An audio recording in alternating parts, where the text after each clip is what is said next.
like nobody's business. Oh, Bolan, beautifully done. And I can't wait to have the best memories ahead with them.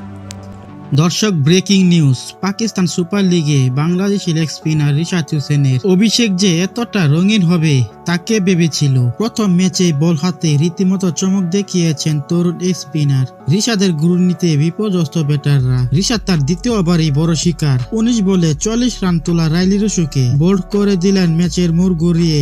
এরপর একে একে ফেরালেন মোহাম্মদ আমির ও আবরার আহমেদকে। রিশাদের bowling figure ছিল 4 ওভারে 3 উইকেটে 31 রান। এই পারফরমেন্সে ম্যাচের সেরা বোলার নির্বাচিত হন তিনি। আর তাই তো রিশাদের এমন দুর্দান্ত পারফরমেন্সের পর প্রশংসায় ভাসালেন আফগানিস্তানের আরেক লেগ স্পিনার রশিদ খান। দর্শক, রশিদ খান আজ হঠাৎ লাইভে এসে রিশাদকে নিয়ে প্রশংসায় ভাসিয়ে বলেন, রিশাদ আমার চেয়েও ভয়ঙ্কর ভালো একজন বোলার। সে যদি ঠিকমতো বিভিন্ন লিগগুলোতে খেলার সুযোগ পায় তাহলে আমি আশাবাদী আমার রেকর্ড ভেঙে দিবে। তার কারণ রিশাদের মাঝে দারুণ প্রতিভা আছে, সেটা আমাকে মুগ্ধ করেছে। সে আসলেই ভবিষ্যৎ বাংলাদেশের আশার আলো হতে পারে। সর্বশেষ আমি রিশাদের উজ্জ্বল ভবিষ্যৎ কামনা করছি। তার জন্য আমার পক্ষ থেকে অনেক অনেক শুভেচ্ছা ও শুভকামনা রইল। তো দর্শক, আপনার কি মতামত রশিদ খানের এমন বক্তব্য শুনে রিশাদ হোসেনকে নিয়ে? তা অবশ্যই জানিয়ে দিবেন ভিডিওর কমেন্ট বক্সে। ধন্যবাদ।